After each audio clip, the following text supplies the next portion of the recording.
Allez, partagez s'il vous plaît, ballon tapoter like oh.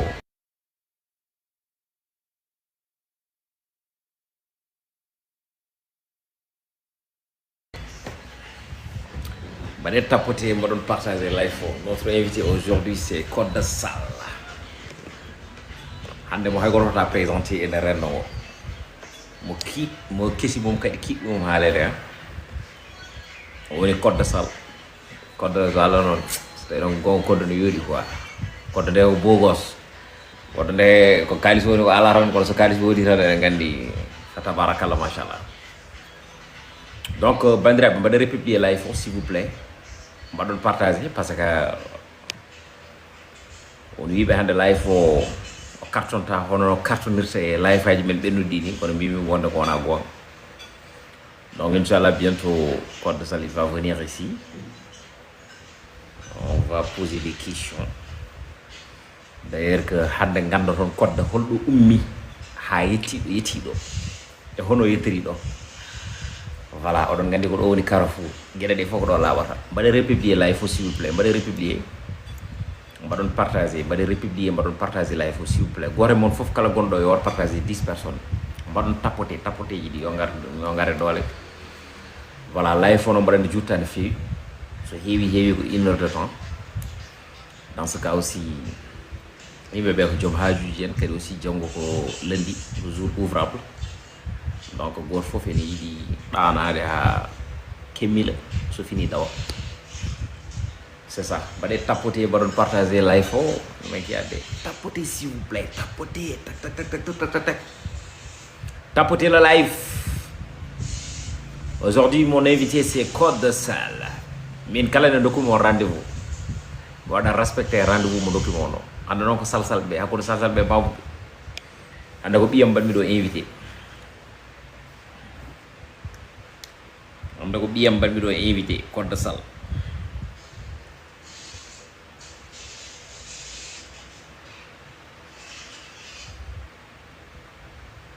Code Sall ɓe mbiya koda ñaguji mbiyata koda.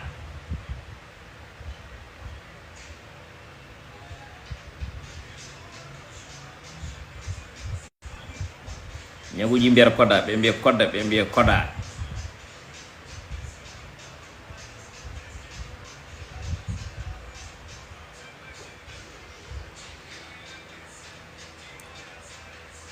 Ewa les gars,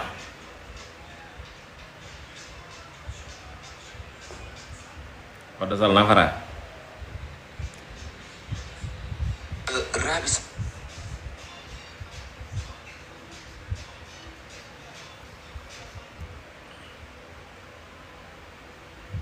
Ok, j'ai une question pour toi. Allez, quel TikToker en Afrique est très vilain en Afrique? Ah, franchement, Koda. C'est Koda? Koda. Ah ouais? Ah oui. Ah oui, oui, oui. C'est très vilain. Il est très vilain? Ah oui, oui. Quel TikToker en Afrique est très très vilain même? Franchement, Koda, je pense. C'est Koda? Ouais, Koda. Oh là là là. C'est sûr. Quel TikToker en Afrique est très très vilain même? Koda. Koda? Oui. C'est Koda. Ah ouais? Koda, t'es trop vilain, ta tête. wallahi Là, Code je sais Sall pas. peut-être Ah ouais? Mais je peux pas me marier avec toi. Même 100 millions d'euros. a fini Tu trouves 1 Koda million d'euros vilain? Vilain? ana 50 000 say weer. Sortir avec toi. Non. Toi, va te faire foutre avec ton taille là, on dirait batterie. Toi, comme vous, qu'est-ce que vous allez? Laissez-moi tranquille. Mais qu'est-ce qu'il y a? Et puis Manuel Macron, je m'adresse à toi. Parle avec les populations qui sont dans ton pays. Je ne sais pas, ils sont françaises, je ne sais pas, ils sont quoi. Peu importe, ils sont dans ton pays. Parle avec eux, voilà, tu risques d'avoir un coup d'état de vilainité. Je t'ai averti. Et puis vous là, vous, votre rassemblage là, et toi, les posateurs là, je vais taper votre horn, vous tous, wallahi. Allez. live man woni L'Afrique kay pat est très pataw vilaine en Afrique.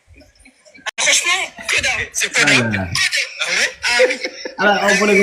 C'est très vilain. Il est très vilain. Ah oui, oui. Code alga o poupé o Bismillahirrahmanirrahim. Voilà. DJ Doudou Ngor là. ça va ne mbaɗa tampere aɗa selli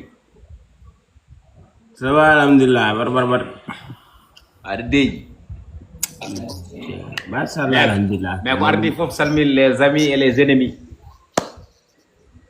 Les amis et les ennemis on calminama njurama ñaganama moƴƴere on mbiyama bismillah mon tappere lay fo partage ɗum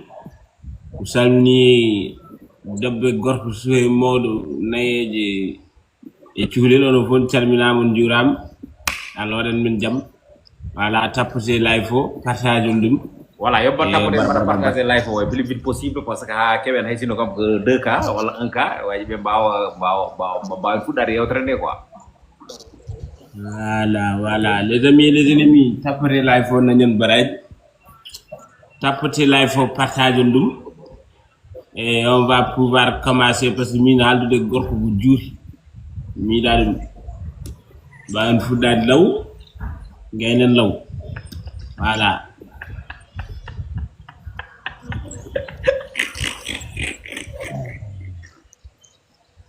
Selon vous, c'est qui le tuteur qui est le plus vilain en Afrique? C'est pas le Mauritanien là? Voilà. Le Mauritanien, c'est qui? Koda? Koda. Ouais. Le plus vilain tuteur de l'Afrique. Ouais, je pense hein. Et selon toi, c'est qui le plus vilain tuteur de l'Afrique? Koda. Koda. Lui là? Oui. Voilà. Oh les gars, vraiment, il est vilain aussi. Ana Krépin Diatta hol fadi Krépin Diatta. Vous a envoyé dans la moitié. Krépin Diatta woni ko somnam wayi Krépin Diatta ko millionnaire donc mi ngay sayram be riyo ko chok ay darbala ra ajo yewdo xal bi do ko chok ni na Mais quoi de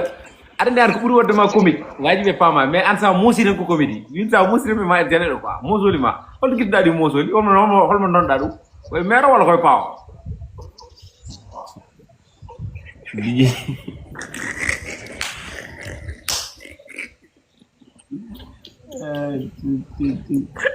ndetake les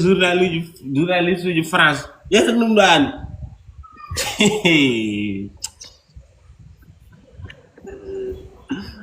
no cowa fuɗɗat taw ne cowa fuɗɗat ay mosalen ɗone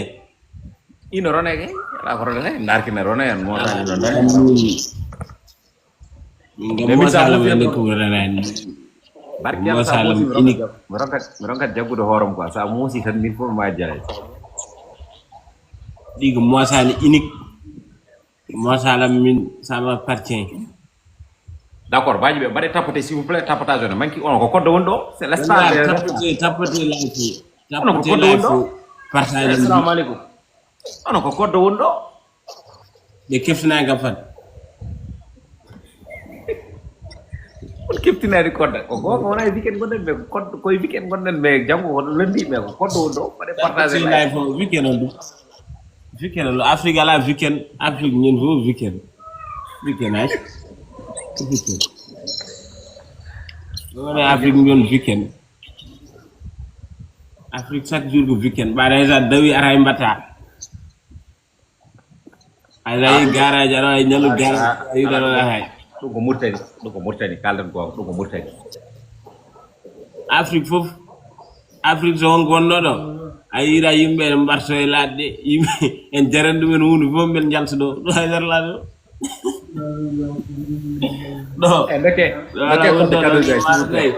dokke kodde cadeauji des cadeaux ɗo mbaɗa ko rankata tan enquête film babba tankere bandiraɓe tappote live o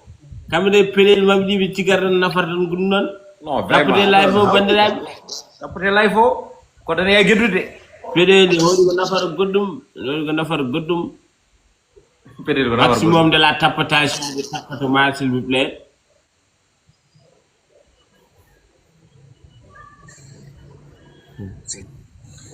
ay ben hende fulɓe ndaw nguli on mbaɗa républier live o procureur nana jala procureur général procureur a rokkirimo compte 2 millions koto compte o ha joni o ronki tan yo les amis et les ennemis ɓe gar normal c'est quoi ça ka baɗɗen daɗe walla wala dal baro wajbe pamra ala ko wi ko alta français jamdi mi no français jamdi e be coachine ko voilà c'est ji hay su ñewle un cas dañuy bare tapoter ça dañuy un cas pour de un cas tapoter code c'est le docteur Diallo seulement oui ma mo yeb l'iPhone docteur nanan yim salminim docteur bu jontade ala mo yebare influenceur ji wa gaw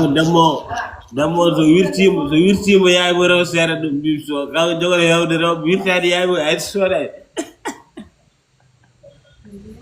na ala docteur giri docteur ko nanan tapoter le live partager tapoter pourtant yaay boy meilleur lingu nder aduna yaay boy mais yaay boy na ndoxam situation dum do non si dum bo wadi ngo yimmi mun tawi en wat ma allergie hona men non alen ja on do ciofirta nyawra min jo azumi nyam mbal mi nyawra nen Allah heden min onon bangi kany ma njoda sedan kewa seton nyabuli on kecc mais sa woni ciof tiddo ngona ha tiddo ayana ma sampole la may nyawani bargo ciof non ane am rol pat non ala ma sampole gam no ciforto dum ni wona neddo ni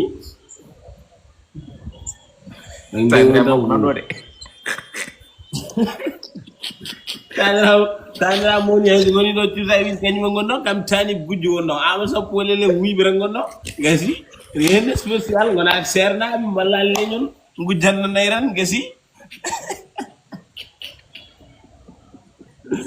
ama sampole le ngay yer mamen mo kala dole nguy gra wondo dum ne do di dum jona do won nguy wala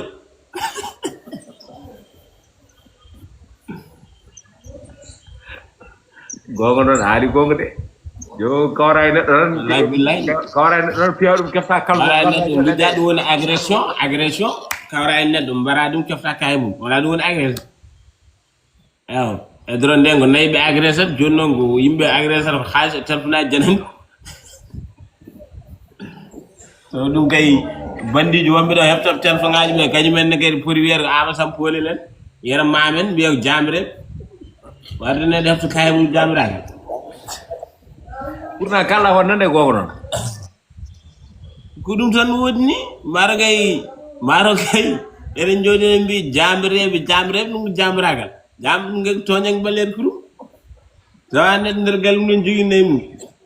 fiadu ma mayde bonde yani walla fella dum keftan neymu dum jamragal ayira bo wi ama sampolel habama do en bele fulbe en ngora lambe walla habama da bele en wona ngira haba ngujji nay janen gesi umare sama don den kam fo nandi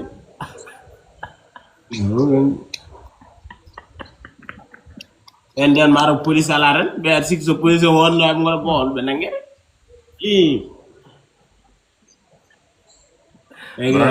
ala daldi min bara karunga jawara ne sey ko war yoro ngacce karunga alokanon karunga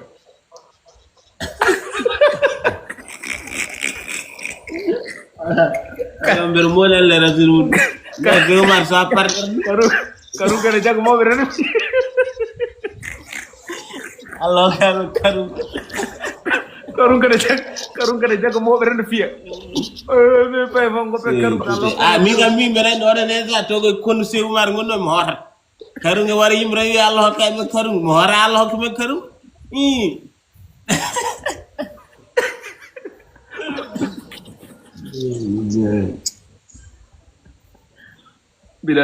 bon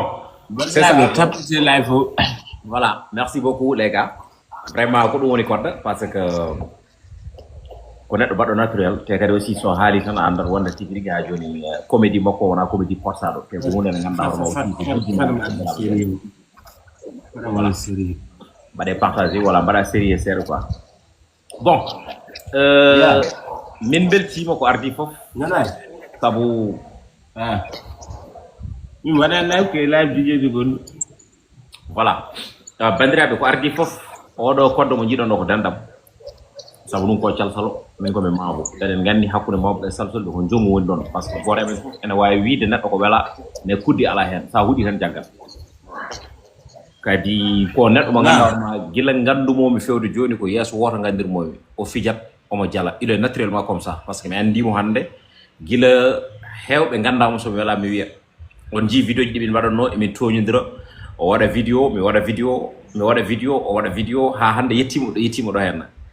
min mboɗo jeeya e fansiji ɓurɗi mawnude ɗi kodde jogui so wela mi wiya par ce que à chaque fois so tawi mboɗo waɗa naviguer e nder TikTok he mi wawa nadde hen mi yaltatawa mi yeeɓoyade kodda nonne kadi aussi docteur Diallo e hoore mum waya makko par ce que nde gonmi Touba min e docteur Diallo heccanki mi pasimo téléphone docteur ko kañum waɗi demande wonde yidde haaldude e kodda ɓe kaldi donc kanko fof hande tolnade ɗo tolni ɗo e wonde mo influenceur mo woni o e aduna Allah fof hande ena haala makko guilay tubakoɓe ha e ɓaleɓe haɗani kodda tinani succès c'est parce que kodda ko jankiniɗo te toujours aussi yimɓeɓe fof kala mo jokkodiri walla kala jokkodirɗo e makko ne haalda e makko andat wonde kodda nawani hoore mum wona certain niveau so welanomo wiyonde kanko o dañi 4 millions d'abonnés e sa fami DJ ɗum so tawi invité mo e hara quoi qu'on puisse dire ko koddo ɓuuri mi nanede koddo ɓuuri mi andede hande e nder aduna he so tawi tan eɗen kala ko min ala ganduɗo sowona fulɓe haydimo ko seeɗa e fulɓe gandimi kono hande koddo il est international donc ce qui est l'essentiel so tawi Allah waɗi hunde o waɗi ɗum ɗo foti kala jiɗɗo yo weltoro so tawi wonde Allah diidi a momti o ditti a momti so andema o momtere o diida c'est ça la pire réalité donc emin mbima ya jogoro jaam ala ko bonata kono ko mako woto bon law c'est parce que aɗa waɗi ɗum mérité c'est parce que kadi aussi gila adan minema eɗen kaldanno te mboɗa andi aussi ne jinnaɗo ma gorko o wayama c'est parce que hande sa wawi wadde min attaqué minen mawɓeɓe à chaque fois min donko wadde réplique c'est parce que ko bawma rewɗa ɗon je sais très bien donc jinnaɗo ma debbo aussi yo Allah yurmomo yafomo yo Allah harnumo aljanna yo malaikaji moƴƴi jaɓɓomo oto yeeso makko findirmo oto caggal makko findir ko ɗacci yo barke makko heddo e moon ça fait l'occasion aussi gonga en duyuma kadi ɓeyduɗen duwade ɗo henna yimɓe foof ene gandi wonde a sankorama oɗon jinnaɗo ma mbaɗa andi kadi aussi wonɗo fote ma won kadi ko waɗe ma won ko aawe ma kanko jinnaɗo ma gorko e jinnaɗo ma debbo fof donc kodde eɗen puɗɗo ko ardi fof goto fof ene waɗi ɗo ummi ene waɗi ɗo rewi ha yettiɗo somin mbimo wonde holi gonɗo kodda woni iwdini ɗo jeeyaɗo kadi présentation o holko kodda hokkata min comme présentation min ganda tigi rigui puɗɗi kodda ɗo ummori ha hande yettiɗo bon kadi fof a jarama mi salminima kadi mi weltima no fewi amin yo Allah yurmo yaafo jinnaɗo no mbirɗa ni a jarama yo Allah winnanma baraji bon kodda ko Mauritanie naajo magam naajo fuutanke jibinaɗo toon mawni fuuta komin fuutankoɓe ko fuuta min gandi toon min jibinaɗo toon min mawni toon min mbaɗi foof ko adi sah min mbaɗa anda goni internet min guila teskima horam ko ni tan teskirima horam ko ni mbami et puis ko hunde jiɗimi woni jannude yimɓe walla haalde yimɓe ne jalla ko hunde min mo jiɗimi ko adi réseaux sociaux donc nak ko no koddo wayni tan en vraie vie ko kañum tan ari affiché réseau haydara sanjani hen mi koddo ko magam naajo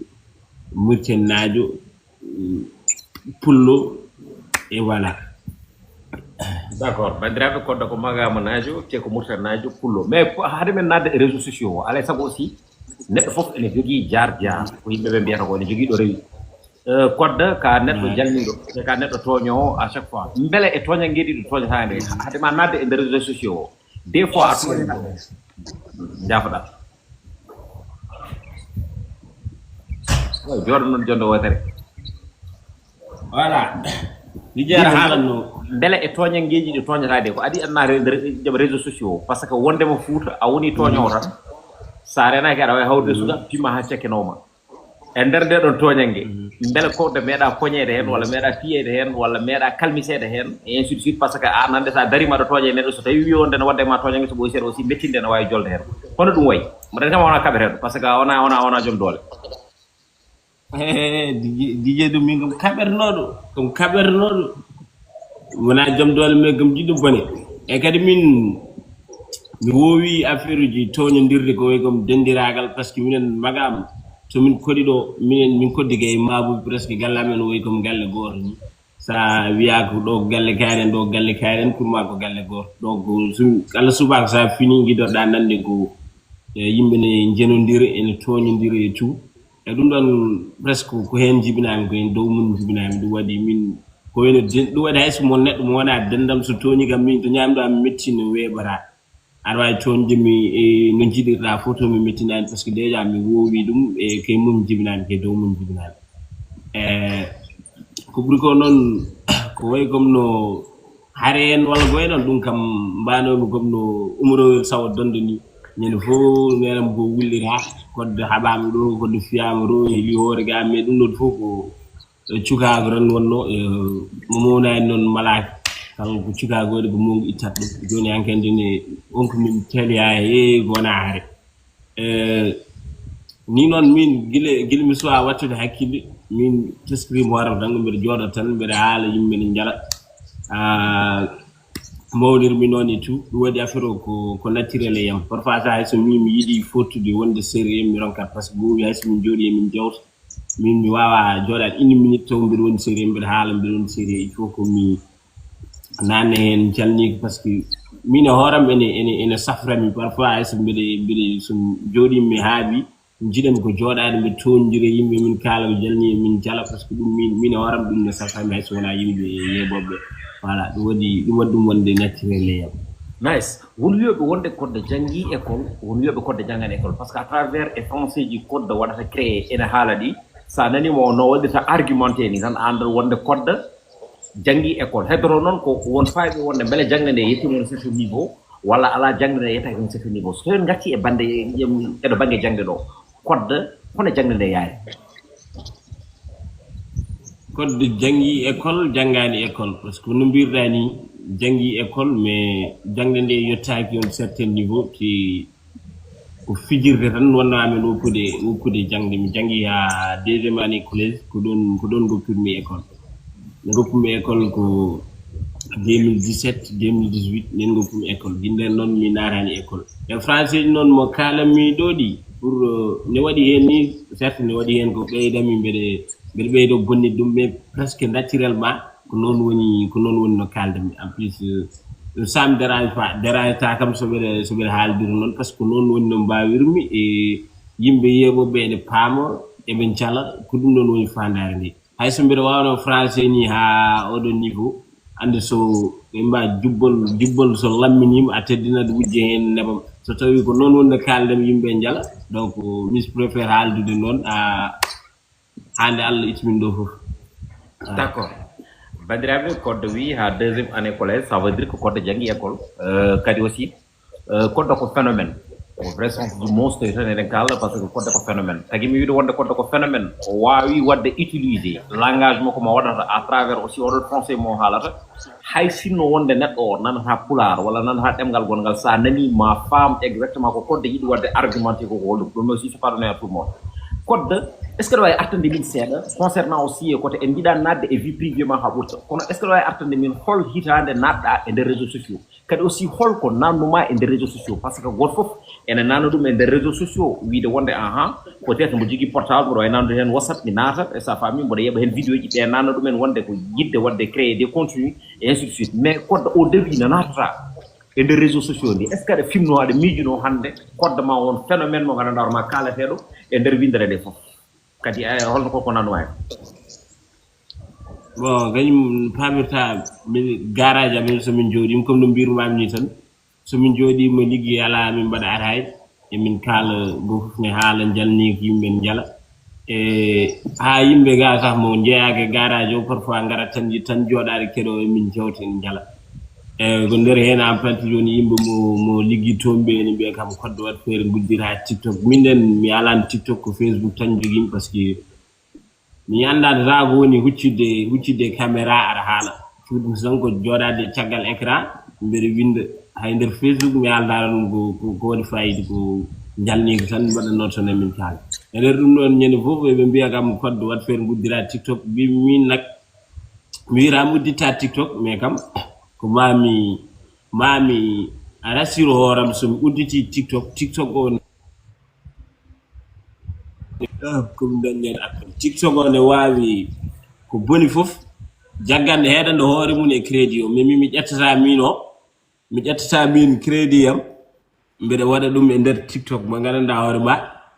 wawa yaltinde crédit oɗon ew koye nder ɗum ɗon nag wonko hewno mi yiɗa reftude hen koye nder ɗum ɗon garɗo fof ene wiya kam code gacce ko non code ko hande code no waɗi sérieux gacce non code no waɗi sérieux hande code vas-y non mais les gars ça ne se fait pas du tout allez code rena dem bloquer no wallahi billahi ane do rela anodine lawol gorol coupi kay pada sede waji ma exagérer trop no way taw jom nande adane live ni noduma vas-y o may code wadi mo bloquer code wadi mo bloquer o may o waɗama liste noir dow ko sesi barki alqur'anil karim mbaɗe tapote s'il vous plaît mbaɗe tapote live o mbaɗe tapote live o so wima kay sa renaki sa wati tan waɗat oɗon manki andudemo o mayi ɗo so tampinoɗo ma mo lijjitamo tan no arta il est comme ça so wima tan kay a renaki sa wati tan a waɗata bloqué o arto joɗo deñ code vas-y bon on keɗimo code hande noon vraiment c'est rare yiide code ƴeewo joni noon a faami to jaarenoom sa o ko yimɓe si nandaɗo noddam tan kar dara sohlani si voilà jaara à travers TikTok o woni ke nder Facebook nomin kaldirami ndeɗaki ni gayngore en wiya kam code wat feere uddira compte TikTok mbimo woni ko mbimami ɗo ko woni mi ƴettata crédit yimɓe ɗe nana ɗum no hunde nde yaltata crédit o kam kanko joni omo garanti waɗande kam chaque semaine o active ne kam crédit une semaine emin yomon tan yowat tan vidéo ji TikTok mbimom wallahi ala probléme garmi udditmi TikTok mbeɗa gila mbeɗa uddit TikTok kam mbeɗa anduno kam mami dañ yimɓe yeɓɓen par ce que ne waɗi yimɓe ko jalde kañum ɗum woni ko jiɗi e mbeɗa wawi jannude yimɓe hayso wona e réseaux sociaux donc mbeɗa anduno mami dañ ko boni foof yimɓe ɓeɗo maɓe jeeɓam mais oɗo niveau mi miijunoki ɗum so tawi haalde Allah ew ko nder ɗum ɗon garawne waɗnami crédit mbeɗa naatmi mbaɗimi vidéo e nder TikTok min jejjirmi ga mbeɗa jogui TikTok parimi Facebook am ha won une semaine kam sa gayno noddi kam kam an gil mbaɗɗa vidéo ha joni mi yiyani ɗo watti vidéo goɗɗo ko nden nag woni naatmi tomo vidéo waɗi de 60 000 kam sa wi ew nden nag hanken ɗo waɗi ɓe vidéo est ce que de siftoro vidéo ko mbaɗɗa hen on kalna hen ko mbaɗɗa ko challenge walla holɗum vidéo non komi kalnoɗo woni ko Mouhamed Cheikhul Qazwani kalda noon ɗomi leydi ndi ne heewi kotte reske waɗi feere o ummina amen o yeccito amen par ce que min mbawa wonde ɗo liggey ala min ngala komin ñaami min ngala tomin dawi en plus ƴetta mburu ma jawa dow caali pour ara yarda ɗum kafe mbalo ara ñaama ɗum ko manquement de respect ɗum ɗon ko cottires nden nag woni yimɓe fof nangue mo oɗon cottires nden woni mbanmi indam code cottires ha ɓoyi hankkadi voilà wayi ha ɓoyi gandum hankkadi mi mawni manam mi wonti neɗɗo mawɗo yimɓe mawɓe ne jeeɓami donc guittumi ɗum ɗon guittumi oɗo ɗo mbattumi indam normal ew kay nder ɗum ɗon ɓe suba fof mbeɗa waɗa vidéo nden vidéo jam rasat teski ko garani mbaɗan ɗum mi dawat tan so mi dañi temps seeɗa walla mi pari ko liggade mi naata nder oto mi waɗa vidéo mi para mi continue liggeyam ew kay nder ɗum ɗon noon ene waɗi yimɓe tan ɗetade kaljiɗo kam mi waɗani vidéo hande jomum noddami wiya kam famden duma crédit mbaɗa amen vidéo jomden dalde crédit mbaɗa vidéo mais min gam mi teskaki ko ƴettumi tan min mbuɗam mbanmi ɗum e crédit pour wadde TikTok ko lowmi en yaa tiɗo d' accord mais jirata ɗum ni par ce que ɗon tan gandata wonde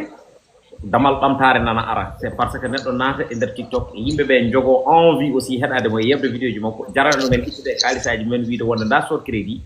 mbaɗa vidéo ça veut dire que neɗɗo o ko mbatta ko ene intéressé ɗum walla ne itti ɗum aussi e oɗon stress ɗum taki kam wiide mbimi comédien neɗɗo wawa yobde ɗum e aduna kala ko comédien heeɓi ene foti ɗum heɓde kala ko comédien heɓani firtoɗo ko heɓani fodde mum quoi c'est très important donc Codé a waɗi temps juɗɗo aɗa waɗa vidéo ji e pulaar kono vidéo ji ɗi jettaki e jokli windere ɗi no ɗi poti yettodade ni holko saabi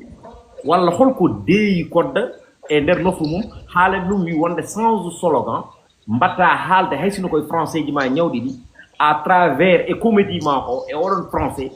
vidéo ji ma ne wawi filfiltodiri e windere e lesso tawi mi juumani ɗum fuɗɗi koye nder coupe d'africain holle ɗum ɗon yaari Codé kañum ko waɗi ivoirien goto tan wonno e haalde Mauritanie koye coupe de afrique o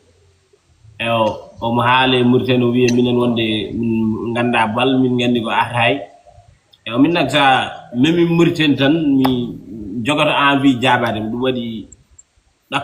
ɗakkumi photo mabɓe woni on jour ko équipe Côte d'Ivoire fof kaldannomi kalmi ɗon français jam ñolɗi ɗi mbeɗe défendre Mauritanie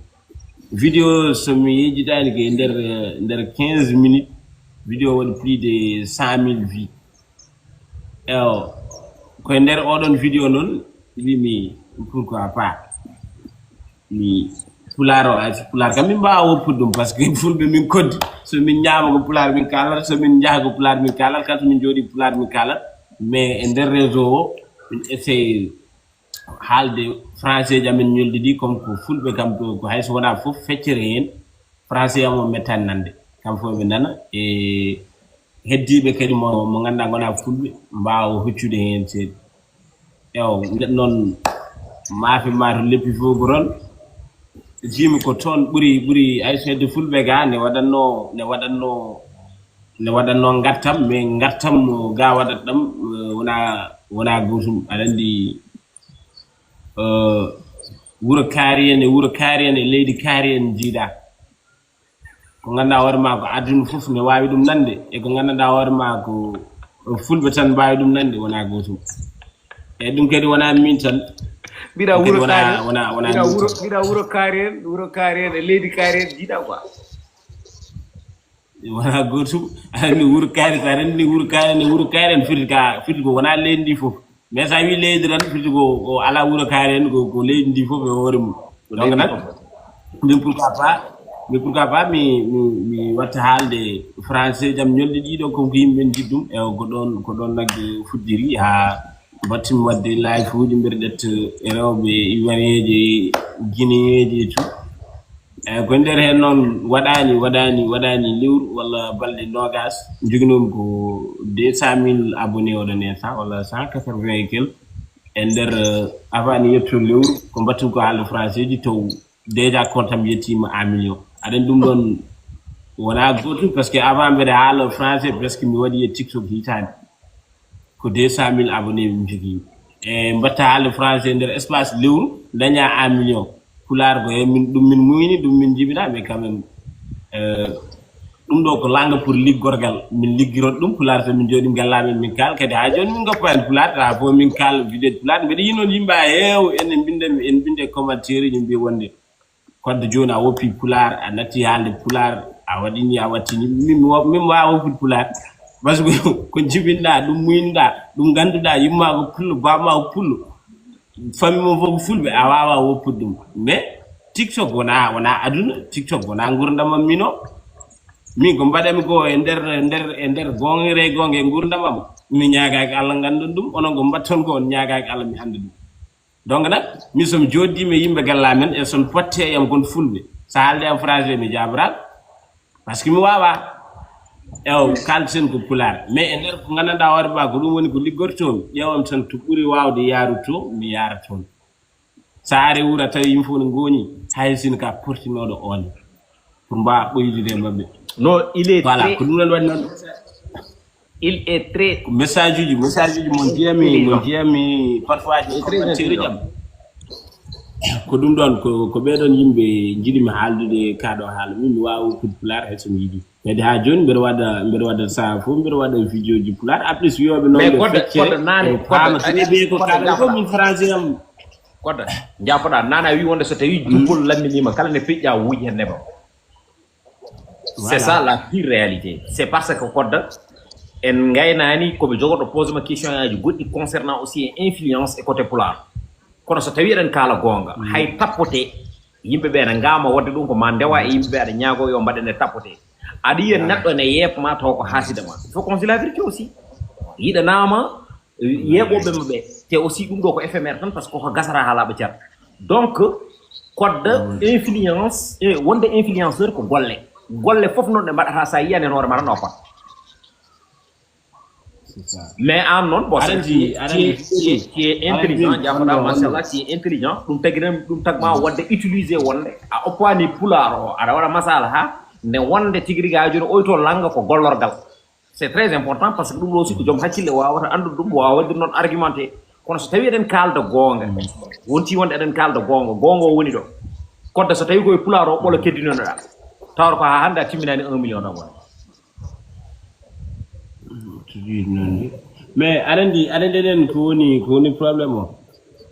enen fulɓe eɗen jogui raffi goto walla certaine mabɓe mbaɗ ne jogui raffi goto ɗum noon so sellani hay goto kaalaw pular jogota ko courage haadde tan e pular o tan min so tawino pular o tan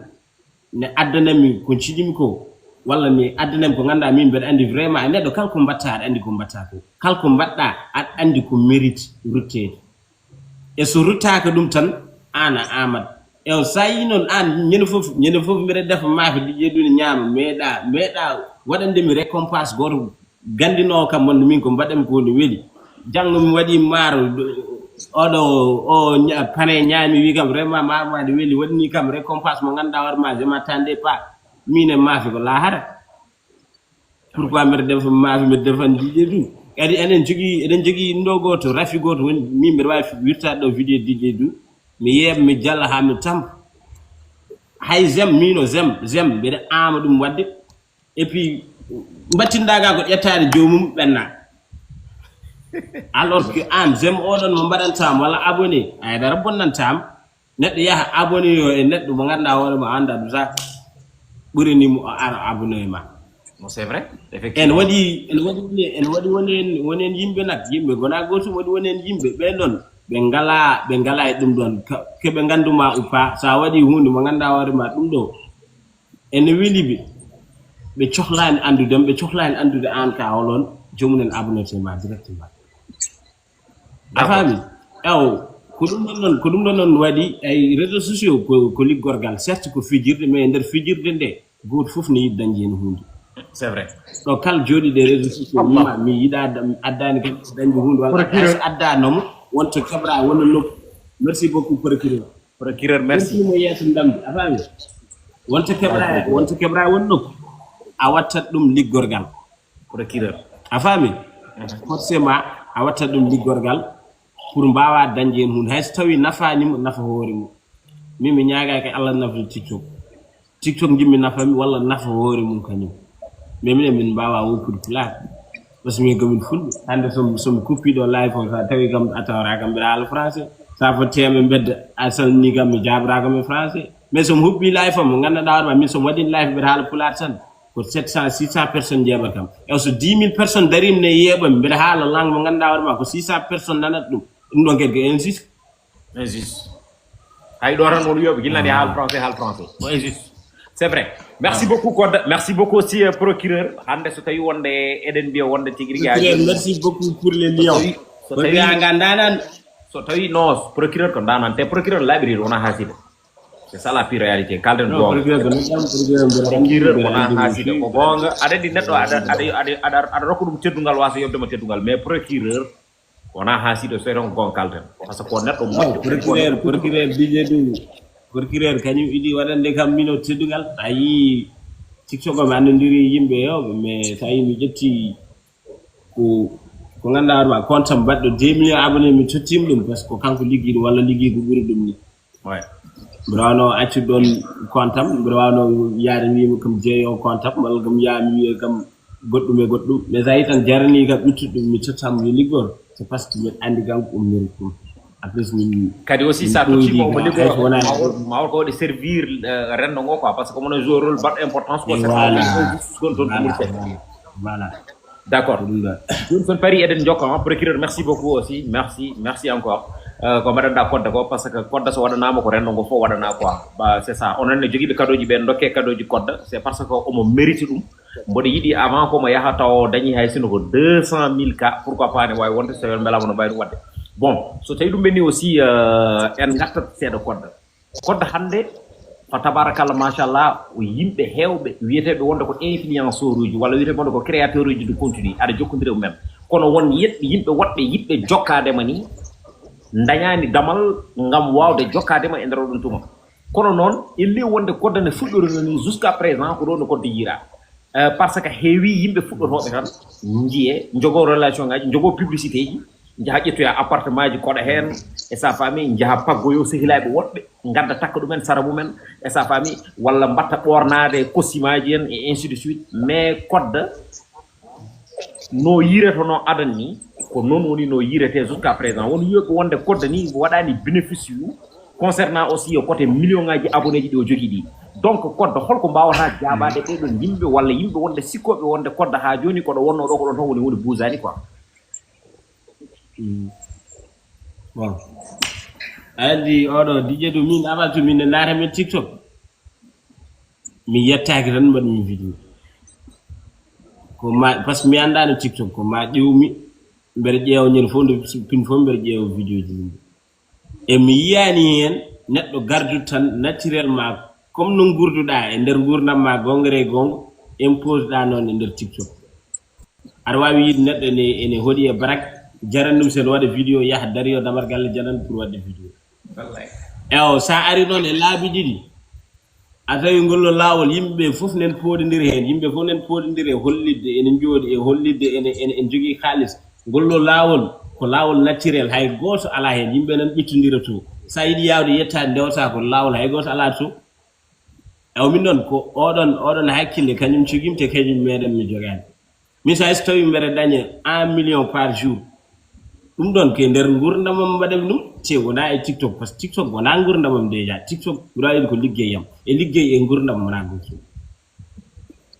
min an sa bornimo do kosima dawi bureau a yettata ko bureau biya hande galle ma ko ni min gori ko dum min gotti dum min defi dum ga min nyami debban ko ni wi ko liggey nawma ton liggey batta e go liggirantoda yimbe ne belto no liggirantoda yimbe ne belto hay sa dañi 40 millions par mois jarani change de parce que a liggana ga horema ko yimbe liggontuda min hande som fini do en mi borni mi costume mbele wada vidéo ni mbele jole auto est ce que dum don tahno yimbe abonade est ce que dum don tahno yimbe darde to boy ser hasira gal way jol mi ha ko de jija et voilà adandi woni yimbe no bay yiddema juste c'est parce que ils vont ils pensent que be mbiya yurmini et voilà ni yurmini be jidma min mi yi woni yimbe au début de putudnom e korsino kam walla e mbiyanno e korsini kam mais au final jomuna de ngi ha cikki maro wongo danja jolni jesi godde ma famata sa dum wadi neddo hayso wona e TikTok mi ko mbaw wid neddo ko mbawda danje fof ano yo hat e gurdam ma parce que ko wona forcément yimbe ganda no gurduda wala yimbe ganda ko jogida so tawi ar jogi famille ar jogi yimmirabe ar jogi babirabe ar way wadande dum to hay gortina so tawi won mo jidda walla dar way walla tum to hay gortina mais wona force mi daro mi hollira e réseaux sociaux fof mi gondi ko dum don cigi non test ko hay dara mi gela mi alhamdulillah mi puramino danje yimbe walla haalde ene hede dum don buri khalis dum buri khalis parce que hande won cigibe khalis somi cidi somi won tobe cohlata yimbe be nanyara to be noddiri dumen ko maabe ndewe neddo mo ganda wada man wayi haalde yimbe nana be jobdum khalis pour wawde addande be yimbe donc yimbe buri khalis en plus alhamdulillah min han sam dari mi TikTok ay dar dañani en mi ala woni bébé mi dañi hen alhamdulillah tekeri mi yet Allah mi yettir dum yimbe be wonno do gile min puddo ha joni parce que tagal Allah go kambe wala min mi rawano wadde kalko mbam wadde fof so tawin be nangane en min jottoraka do mais ko pour wiide code bénéfice ake ndo sa yidi andude code réellement ko hebare gurdam ko deg ngata galla men jodden jawten kalden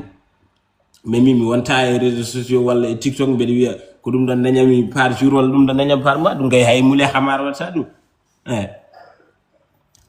nice bandiraɓe musidɓe on nani ko kodda haali ko parce que ça veut dire que min je suis parfaitement d'accord avec toi so tawi ko goto parce que neɗɗo aussi gurdam ma ko gurdam ma ko keɓata ko ɗoni ko keɓata sohlani goɗɗo ina anda exactement ko keɓata ko holɗum kadi aussi so yimɓe fof gandi ɗo paɗa a yettoyta ko c'est ça yimɓe fof so gandi ɗo paɗa a yettoyta ko c'est vrai te aussi won neɗɗo jiɗo omo yiɗirma no yiruma ni so tawi o watti yiide aɗa dogno otoji walla so tawi o watti yiide tigui aɗa mahi sotoji tan o wiya wonde ndekete kay oɗo ko kañum ɓuuri kam haadi ko noon yomi wat feere wonde mi dawa bonnandemo ouais c'est ça haadi ko noon yomi wat feere mi dawa bonnandemo ɗum woni ko woni ɗon est ce que relation ngaji ma ɗi joguiɗa concernant e côté influenceur uji ɗi influenceur uji wonɓe ɗo e Sénégal wonɓe Côte d'Ivoire wonɓe Bénin et ainsi de suite wonɓe kadi un peu partout dans le monde est ce que wonko ɗi jibinani kodda exactement par ce que gila nden fewde joni yimɓe ɓene parno tourné ji kodda ko wayno France walla ko wayno États-Unis walla ko wayno dans le monde entier mais holko haɗi ɗum lootade holko haɗi ɗum laatade beele ko kodda wasa jogade structure moƴƴo mo gandanɗa hoore ma takkotoɗo sara mum de telle sorte que tawa aussi ne wawi walludemo hawa wawa yaade wona certaine gueɗe ne tawno aussi talent ɓolo tan eɗen gandi ɗum wona hunde ha joni wawde yobde il faut jogoɗa yimɓe ɓe gandanɗa ma goni caggal ma to no mbawa waddema dirigé ene mbawa tigui rigui ƴewandema dame ene poɗɗa wawde rewde ha mbawa hebde ko jiɗɗa hebde ko en jiino noon ko Safirim kañum wonno ménageur ma actuellement noon won wiɓe wonde ha joni ko kanko joguima won wiɓe wonde ha joni Safirim natti jogade mo kono noon kodda hande holko haɗi ɗum yaade un peu partout e nder aduna he tawa tan wona yaade Guinée arta ɗum holko saabi ɗum waji ɓene ngara walla ɓe garata Didier Dou pour ammino certaines question ngaji nanɗon tan mais kam mami jaab parce que ala question minen komi jaabade sona to mi yiɗa ko woni certaine question ngaji certaine kala ko yiɗa yaw kala ko gandanɗa hoorema arrange ani pour non wona mi yiɗa min mbiɗa andi poseta ɗum c'est parce que yimɓe ɓe min hooram yimɓe ne pose ami ɗiɗon question ngaji Didier Dou min nde ndowami nde garayi mi miijaki ga min udditi TikTok mbiɗa yeeɓa et pourtant mi udditi TikTok mbiɗa yeeɓa ha guddirmi comptam te nde guddirmi comptam mi miijaki mami dañ 10 000 abonnés nder TikTok et pourtant mi ɓenni ɗon mbiɗa jogui 4 millions 700 abonnés te mi miijunoki ɗum ɗon e min nde gudditami comptam wonno en anniyam tan yo TikTok addanam crédit yam hande TikTok addani kam ko ɓuuri crédit yam alhamdulillah mbere dañi hen e nder TikTok o donc pour voyage de un peu partout ko wajiɓe mbiyata ko tan so tawi ñamde deftade raw o ri weeli walla welani hunde uura taw welani hunde ne wasa urde taw no weeli e gonde dow puccu noon ala fof non min won jokkodirɓe am ene goni France laabi ene jiiɗi addudemo toon mi anda holko haɗi ɗum laatade wala aɗa andi oɗo jijeɗi wajiɓe mbiyata ko tan nokku fof mo addere ma woni ako waɗɗon astahfirullah mo ñamde ma goni a ñamat a faami e kadi hunde fof konde Allah waddirnde tan wonat min e hooram min keeɓi ɓuuri 20 walla 40 invitation e ko woni France walla Amérique walla gueɗe mbaɗi noon mi aɗa andi min mi forçani pour yettade to jettimi ɗo ko Allah wela yettinimi ɗo mi forçani pour heɓde ko kemmi ko Allah wela hemni kam ɗum donc kadi mi forçata pour haydara mamin mbaɗ hunde fof komin poti wadde ko ganduɗa hoorema ɗum ɗo poɗɗa wadde pour jettoɗa ɗo ko ɗo poɗɗa rewde pour ndewa ɗo mamin ndew ɗon min mbaɗa hunde fof mais kadi min bawa fortude forcément baade min cebi 4 millions d'abonnés ma min jaha France amin wawi wasde yaade France to alhamdulillah emin cebiri emin géré gurdam amin no min jidirno ni no min rêviranno ni oh je sais parce que hande voilà parce que to mbawda yaade fof wala to mbawda wonde fof odo anni o woni mbawa ano wonde stable e gurdam ma mbawa bunnude hen berde jinnabe ma e der ko batta ko to ko yi liggey ma labdi cer e ko woni non France Amérique wala ko enon dum don bra wiide diwtani parce que min presque ay dar min puddaaki tawni wadde ay dar min puddaaki wadde parce que min ko buri yawde min jitan kam tan ko mbede ƴetta vidéo yam mbede huccite ɗo yam mbede haala mi waɗani hay oɗo goto ci kan suuji good pour ƴettude caméra ji ni e film ni wadde affaire mo ganduɗa waɗa ɗum ɗo koko programme min kala ko mbaɗmi ɗo ko improvisé donc nak firti ko haydara min cowato wadde ew neɗɗo noon ma soit fuɗɗade a wawi wiide a gasni fuɗɗa ko gasara e safal ɓe mbiyata gaɗara ley uudo hudara d'accord d'accord mais question won mbaɗi ɗi garta e question am nane o aɗa min minen komin journaliste uji tan par ce que min jogui question ngaji yimɓe kala rese minen posa ɗum dow hakkude ma e safarim par ce que won hew on critique aji kewɗi mi nani ɗumen par ce que on wiɓe wonde holno comédien wonirta ménageur comédien par ce que an ko comédie mbaɗɗa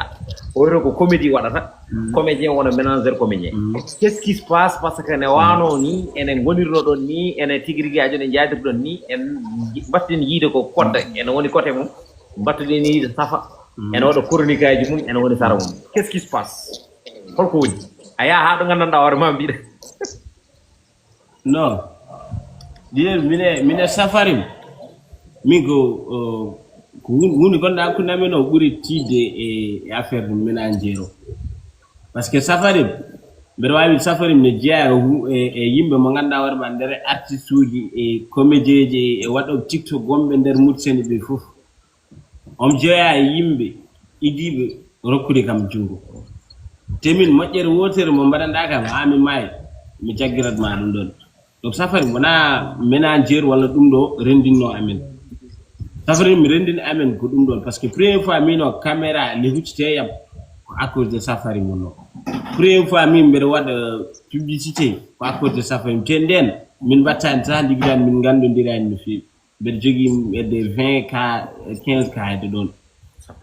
eyyi ko à cause ɗum ɗon min o safarim ha min maayi ha to Allah hani fof mi nanguirani ménagére walla nanguirmomi ko neɗɗo mo ganduɗa hoore ma yimɓe pusɓe kam min ha joni ɓiyumma jaguiɗa ɓiyumma voilà ewo mi cinon ha muma goto minen ligguidotno par ce que min affaire uji on certaine affaire mi yiiɗa mo ganduɗa hoore ma neɗɗo ma anda to ndewmi anda to gummimi jiya kam tan dow après ngara mbiya kam wala armi wona ménagére ma walla armi géranma ɗum walla armi waɗanma ɗum alors que neɗɗo pusannoɗo kam nin ɗo jooɗi a faami ɗum waɗi safari ma so woni ko comédien minen ndendi métial ko comédien et tout mais affaire mina ɗo affaire ménagére o ko ni tan ardimimo safarim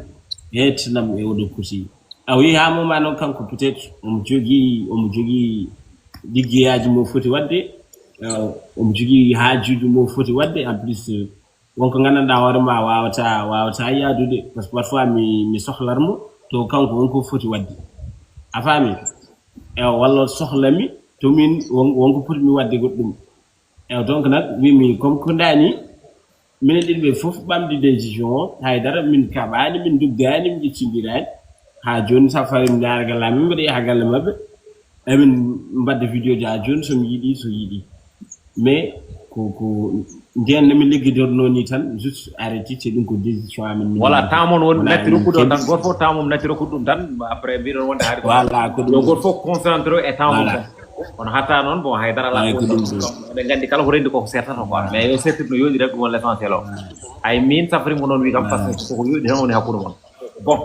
so ɗum ɓenni en gartat hande actuellement so tawi neɗɗo yiiɗi jokkade walla jokkodirde e kodda walla des fois neɗɗo yiiɗi ko ene publicité ainsi de suite par ce que on wiyoɓe wonde kodda ne metti hebde ene metti hebde pourquoi parce que hande pour est-ce que c'est possible tan so tawi neddi sohli code concernant côté publicité wada feera ha heba code walla wonɗo neɗɗo fotata wawde rewde ha heba on ne hunde nde fuɗɗo yettade code quoi ɗon emin jiɗi garana min ɗon ɗo bir e nder oɗo yam e nder TikTok am déjà email am nan ɗo ew ɓuri ɓadade ni par ce que sa andi kam ko TikTok gandirta kam donc e nder TikTok am email am nin hena wenta ala tan email am binda message woro waje andu jabro ɗum windu tan ma to mu jabuma après wona yimɓe fof no mbawi winde email ma ha wona yimɓe fof mbawi wadde utiliser wona yimɓe fof email e numéro email mbaɗo numéro email kay windude WhatsApp ko goro ko message jom wawi windude so jom yiɗi ko publicité wawi windude noon to yiɗi ko wadde vocal hono waɗat o namɗon numéro o rokke esi o namɗon numéro tan o rokke numéro o nodde voilà d'accord c'est bien nane mi haaliɗo concernant relation ngaji ma hakkude ma e Fatimata Ndiaye en hakkude ma e influenceur uji goɗɗi et ainsi de suite est ce que oɗon relation mo jokki ha joni kadi aussi relation o beele ko jibini walla ala min jokkodiri comme ça no min gandodiri e TikTok et puis jomumen parfois so cohli kam koni hono Axel Mairie o nder sohluno kam woni clip makko kanko e Mia Guissé nde mbaɗanno ɗum année passé noddi kam ngari machallah kadi ko neɗɗo moƴƴo kadi kanko hoore makko wonko ɓeydi e yam e côté communauté makko e tout Fatou Ndiaye pareil ko ɗum ɗon ko hono ɗum ɗon tan woni hakkude amen affaire liggey parfois neɗɗo sohlami to ko kamɓe liggiɗonno walla meeɗi liggidade e mun o rokka ɗum numéro yam naddami tout ko woni publicité e gueɗe mbaɗi noon e min kadi pareil ko ɗum ɗon tan woni hakkude amen mais e o ko woni Bovan woni o challenge mo mbaɗanno ɗo on ko min fonno yaade woni on instant mi dañani yaade ko ɗum ɗon hanno kam yaade mais poɗɗo wadde année prochaine o kadi kam poɗɗo yaade ko hono ɗiɗo programme uji tan woni ko wawi ko wonata ko namisa to jomum en dañi programme mo ganduɗa hoorema ene cohli influence hayso wona min to ko murtannaji cohli ɓe mbawi rewde e yam to mbiɗa wawi jokkodirde e jomum mi ara mi wadde ko ɗum ɗon tan mi rendi plus d'accord holko tagi kodde ni yiɗi dote kam wodi tan kalde deƴƴude ala gañi ɗum dote wodi tan gay mo jogui courage wiide jiiɗi dote emo ganduɗa hoorema ndimagum rakkani ɗum wiide yiɗi dote mais dote kay ala gañi ɗum jiɗi dote machallah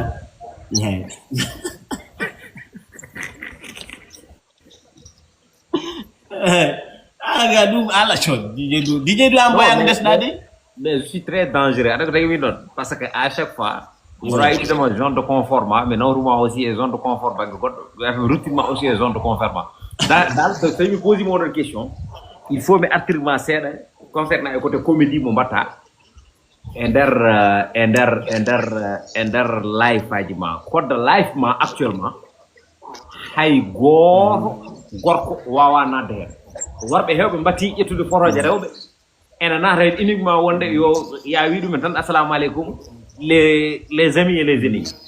donc c'est quoi le problème an kodde ko rewɓe tan naata nder life aji ma worɓe ngala hen gueɗal te worɓe rewɓe fof ne mbaɗe ma abonné DJ du nane nde puɗɗoɗen nde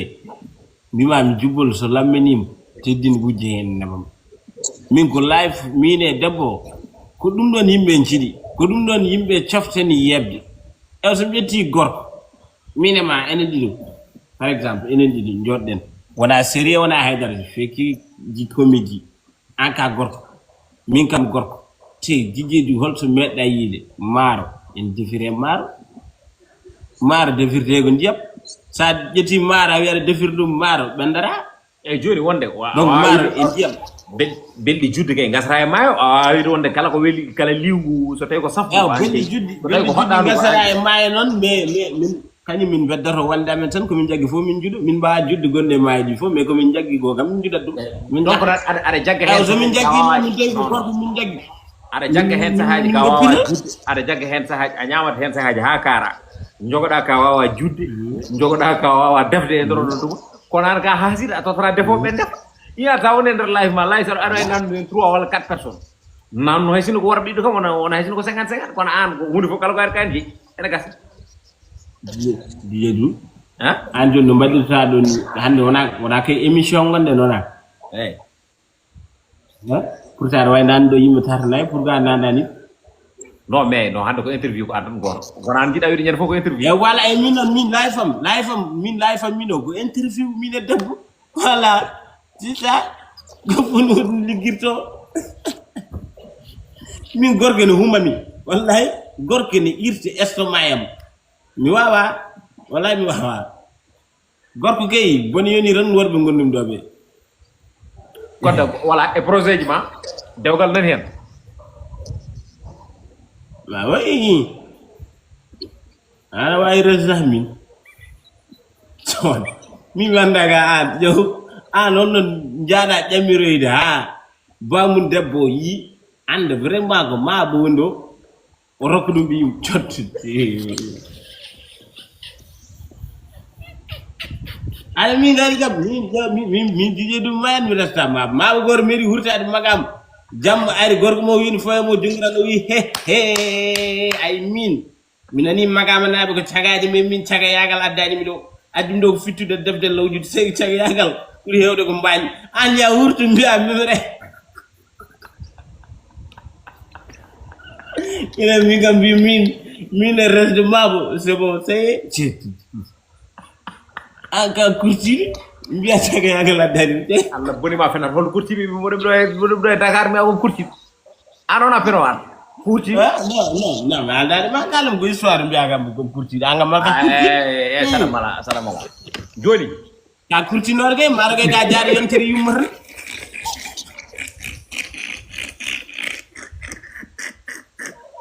Allah wala to ɗon gonnoɗa ga urte ka jaari yontere yumma ka jaari titoyde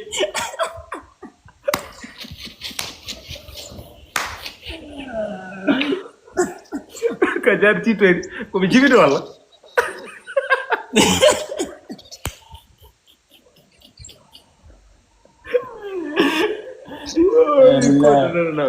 voilà kodda voilà ɗum ko yinnode jallude yimɓe seeɗa rek après garten seeɗa mboɗa andi hankkadi ko hedde émission men o ko heewa ɗum 1 heure temps rek jinnoɗen ɗum wadde bon ce qui est l' essentiel garteten koye fannu mo ganduɗa hoorema tes projets kodda en tant que influenceur en tant que aussi créateur de contenu en tant que comédien mo gandanɗa hoorema hande sen mbelama mbiyen ko influenceur ɓurɗo mawnude hadde e nder rende fulɓe so tawi wonde ene ndaare hakkude Sénégal Mauritanie Mali Gambie et ainsi de suite alhamdulillahi rabbil alamin machallah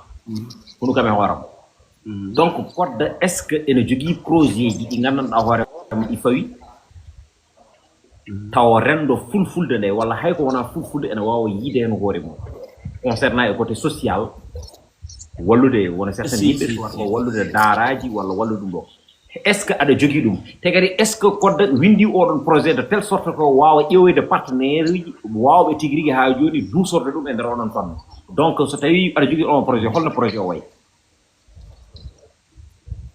jijeju aɗen ɗo hay baaba ali naskede jogui projet neɗɗo fof ne jogui projet e nder gurdam mum mais wonko gandanɗa hoorema deftere tan ñaame hay goto jottaki no wiya min projet jam ko ɗum e ɗum par ce que ene waɗi ko gandanɗa hoorema yalta tan yimɓe ji wala ni ko ɗum ɗo wonno projet jamen et puis heɗin ko fati e projet ji de ko kalɗa ɗo ko fof nane koye amen e mbiɗa yakori kadi nane hoore neɗɗo fof par ce que neɗɗo fof en yiiɗi wawde jogade sembe haalde e wadde ko kalɗa ɗo ko mais pour min o ko jogui mbiɗa projet jam mo potimi wadde mi wawa joɗani mbiɗa haala ɗum mbiɗa wiya ko ni e ni mais kam mbiɗa wawi wiide yimɓe yebbat hunde fof par ce que projet ji fof ko kalɗa ɗo ko hay ko wona ɗum nane e koye amen voilà kodda an ka vrai pullo hein ka vrai pullo ko vrai pullo yimmune bami aɗa andi leñol ngol quoi voilà code sankare jinnaɗo men debbo holno ɗum wayama hewɓe jeehi ha mbi wonde est ce que code wonani e hanguede walla code jogoɗani actude tiktok kañum e hoore mum a heeɓi des commentaires positifs et des commentaires négatifs est ce que aɗa wawi haalande min code hakkude ma e jinnaɗo ma debbo holno wano mbaɗen tan ko neɗɗo goɗɗoynoɗo e ma par ce que à travers e nder vidéo ji ma minen emin jeenoma hen yimmiraade kam yimɓe fof min nganndi yimmiraade no waadata ɓiyum walla ɓiɗo no waadata yimmum goo fof ne jogii yummo te goo fof ne anndi korse mo jogii e yimmum donc ko hono korse baaɗo noon tan goo fof jogii e yimmum te nde ɗum hewni muusi amin no feewi mais kadi a waawa ittude ko ngannduɗaa hoore ma ko ɗum woni ko Allah tagiri yimɓe woni maayde mbaɗa tan ko wadde ko ñaganade joomum e diwonade joomum mais kam neɗɗo fof basɗo yummum ha aduna gasa awade miijide wawa nattude musdema ko juste a waɗa tan ko ganduɗa hoore ma a continue de wurde par ce que wonno mbaɗirta an pour min ko gonɗingol ma Allah wonto yettaki par ce que sa gonɗini Allah tan andat hande nenam hayso tawi o sankinoki joni mawol sanko walla min mi sanko mamin certu to taat te ɗum ɗon c'était programmé gilen jibinami par ce que jibinami gay julɓe jibinami gay orana mbeɗa yiñande fof yimɓe ne maayi ko wona nenam mbeɗa yimmiraɓe sehlaɓam mine maayi yimmiraɓe ko wona yimmiraɓe sukaɓe tokson ne maayi donc nak ɗum ɗo ko hunde mo gandanɗa hoore ma ne wonno ko hakkillam avant ko heewi ko ne heew donc nak heewi muusi kam te continent musdemi ha mi maayi mais min mbawa wadde ɗum genre waɗirde ɓurtinde ɗum comme si que an tinatande pas ça a jaɓat Allah gurɗo an e hoore voilà an e hoore ma arɗami ni an jour arat amma yed te neɗɗo fof ne foti wadde ɗum e hakkille mum yumma so tawi certirton ko an jahango pam on certat so tawi kanko yahata wopuma on certat donc nak so wonano ngolɗo wonat gongol par ce que ɗum woni ko yimɓe tagira ewa donc nak d'accord merci beaucoup godda wonko dañƴa ne feewi kadi kala ko neɗɗo dañi yo yettu Allah ne feewi an Allah rokkima seedade jinnaɗo ma debbo rokkima seedade jinnaɗo ma gorko e yitere mum min Allah rokkimi ko seedade jinnaɗam debbo rokkani mi seedade jinnaɗam ha joni gorko e yitaram ça veut dire que mi waɗi révélation oɗon e nder émission ngaji ɗiɗo mi nanni vidéo min personnellement et dans la vie il faut être fort on yoɓi monde pourquoi mboɗo pose ɗiɗo question ngaji mais koye nder gurdam jeeya par ce que aduna ko de welde e de mettere woni hen c'est parce que hande welat janggo metta c'est comme ça que ça fonctionne ɗum noon kala neɗɗo mo gandanɗa hoore ma mo jiiɗa e nder gurdam makko o heeɓi hen ko welimo o heeɓi hen ko mettimo donc il faut yimɓe ganda ɗum ɗon par ce que hande kala mo jiiɗa gonɗo e nder réseaux sociaux o wonko woni e nder ɓerde makko so feññi ɗum sa renaki aussi ko bojji wonanta enen fof voilà won yimɓe ɗon foti yimɓe garta min hay hande won garɗo e wi ko wonde Didier du tinno wallu min mbiyomi hollum ɗon o wi par ce que neni amen majji ça fait presque 5 mois min jiyan ɗum min ñamani min jarani donc min e nder ɓerdam nde mboɗo wiya wonde oɗo peut être mataw yiyani interview mo min hande par exemple mi dañima on 30 ans hande e nder 30 ans ɗiɗo ɗe dañmi ɗi fof mi wawa wiidema exactement ko o woni pawo par ce que nde pawo yaltata nde taw mi ɓuɗo ɗeri donc ça veut dire que ko noon woni ko ɗum woni ko Allah ko noon waɗirta quoi c'est ça parce que kala ko waɗi kadi aussi il faut kamdinoɗa e ko waɗi ko ne tawno hande omo wawno wasde rokkude en inɗe ɗe o rokki en ɗe ha jettuɗen ɗo jettinen ɗo ha yimɓe fof ene mbaɗa référence uji walla ne jeeɓa en donc ça veut dire kala ko hatma wonko rokkuma ɗum woni gueɗal ngal mais kodde hakkude ma e jinnaɗo ma gorko en mbawa namdade jinnaɗo debbo mais hakkude ma e jinnaɗo ma gorko complicité gonɗo ɗon o par ce que eɗen kalɗon noon nden e téléphone ngaji eɗen toñodirtuno à chaque fois sa haalino kongo tambira ko babam wino kam ni walla babam wino kam ni j'espère bien ko wonko nokkuɗa e makko concernant aussi e côté comédie o est ce que ɗa wawi arde min e bamma exactement quoi oui babam ɓuuri kam mino wonde comédien sahlan dia min parfois mi wottoro walla mi hirto tan mi jooɗo mi rewade atta mi ronnam atta uniquement pour tan nande mi doro mi yewde bam hay so wima ko salamu aleykum en jalli aɗa waɗi yimɓe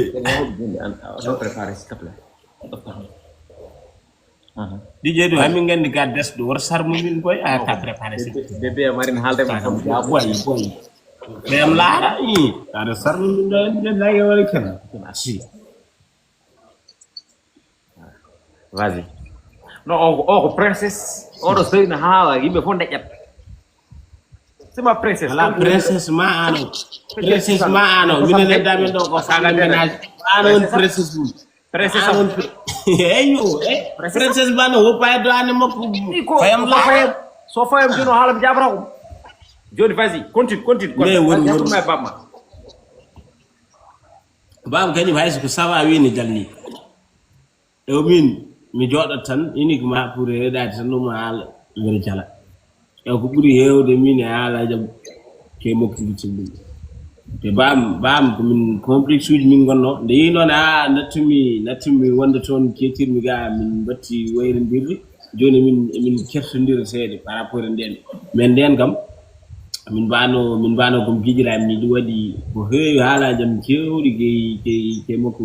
e sunni parce que wa gani ko non way ay so wi ma ko DJ du ça va a jala bam gani ko ni telni do machallah c'est imparlable ça se voit bamako jalli ay o mana hala bamako déjà ko mo jall c'est parce qu'il faut ngandon code woni fan sumum numéro 1 et de bagé comédie ko bamum quoi voilà c'est ça bon code vraiment mi weltima c'est parce que aussi en jida viol de loi o binde ko 1 heure de temps jidden jagude code wasata o taw non be do hen en jidi aussi wadde participer concernant aussi côté live o so tawi a rokki mi jetta hay ko 2 personnes ngara gadda témoignage so tawi aussi a andi won ko batta a rokani après mbayno da bandirabe ala problème je suis là je suis libre d'accord so tawi won influenceur uji wonnobe do demande man waw nanude dum men dans ce cas aussi ngara hen kany men je yewtane parce que rendube peccat so tawi kadi aussi ala mabbe exactement wonbe do hen yewen hay sino ko 2 wala sino ko 2 personnes après jewen nanude jomen dans ce cas kono min avant tout d'abord ko modo nanu do hen influenceur quoi que ce soit mi soyni do Ousmane Fall ko suka ma ganna da warma vraiment bel do dande machallah ko kam horam kadi aussi jogi do talent concernant aussi côté musique mo wara ro déjà o mo jogi troupe mako wirede yewti jamanu mo di aussi mbatone mako hakile ne fewi mo den do ron je son wuji sira nena men voilà et yumirado et ainsi de suite bon kanko aussi bingel ni o nyagantake alla hewde dole nyagante alla ko bidde balde ne tan so juuti balde tan hewa dole ne hande fini ham voilà Ousmane Fall so tawi wawi nadde do hen c'est bien dans ce cas aussi jeeda annene e der ndedo yewtere Ousmane so tawi a dañi hebade do hen tawi a dañani kadi aussi ya participe voilà yewen nanude yidde wodde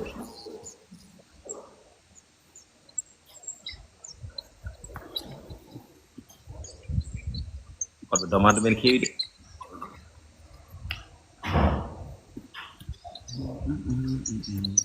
wonɓe demande ɓene kewi de Ousmane Fall ça va jam hirde du a hire jam no gorɗa ça va ɗum celli mbaɗon tampere jam wonema machallah ça fait longtemps oɗon ndeeji emin ndeeji naka tourné o j'espère tout va bien kadi naka musique o a yi hande guila émission fuɗɗi mboɗo soynoma aɗa les aɗa yeeɓa code sall mo gandanɗa warma hande ko faaro men enen e nder koye men donc ce qui est l'essentiel annen aussi koye sukaɓe farnotoɓe e nder leñol ngol jeeɗa hande holko mbiyata code e kadi aussi emin jiiɗi weltorade e nder dande nde Allah rokkuma nde rokki ɗum ko minen kadi aussi minen fulɓe ɓe voilà ɗum noon bisimilla ma ndeysan dije du avant tout mi salmini code sall mi salminima salmitimama mi salminima no fewi mbaɗani ko jaggude seeɗa eyyi mais ko Ousmane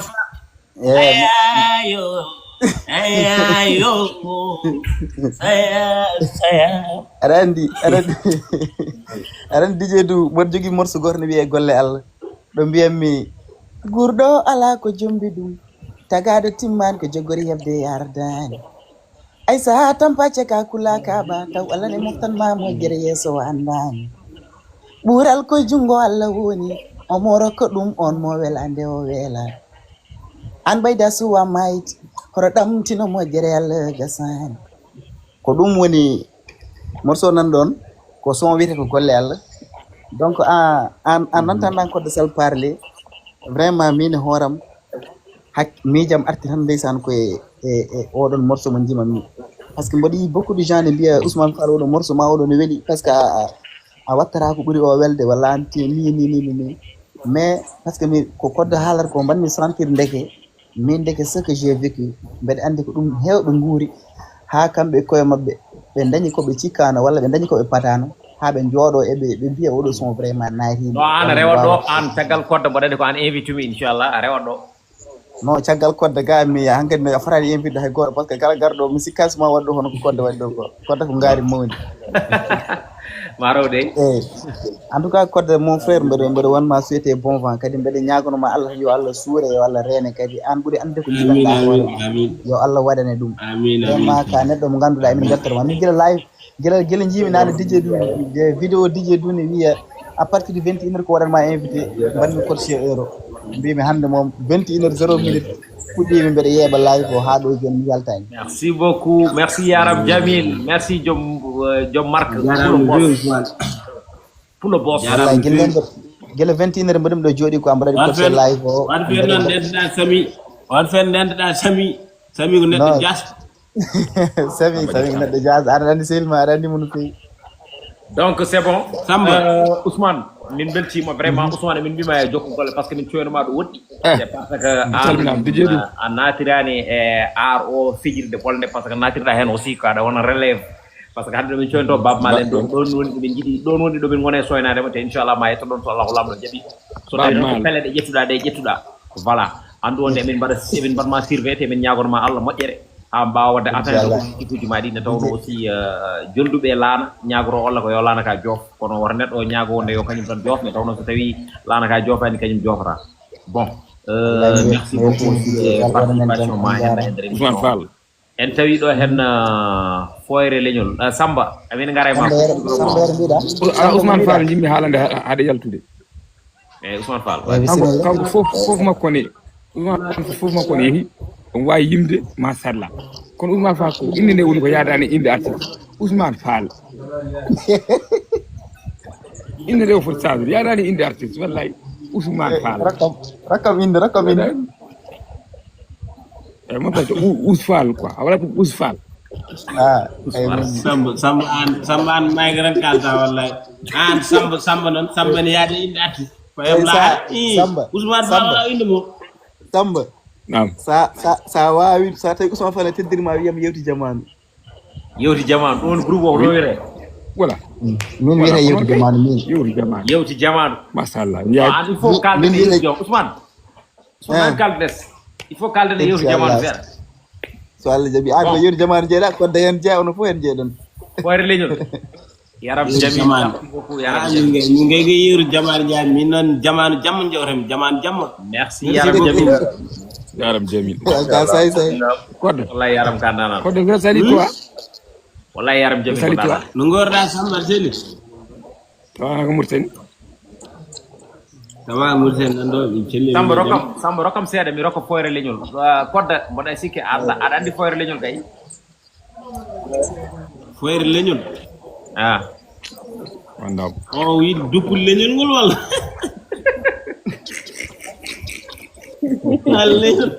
foyre leñol ko artiste mawɗo foyre toƴƴen min ɗo dande seeɗa mbaɗa waɗi ni après a nanni ɗo foyre leñol kay ka foti nannuɗo cangol leñol ɓelgam to duppi min ñifa walla ilam leñol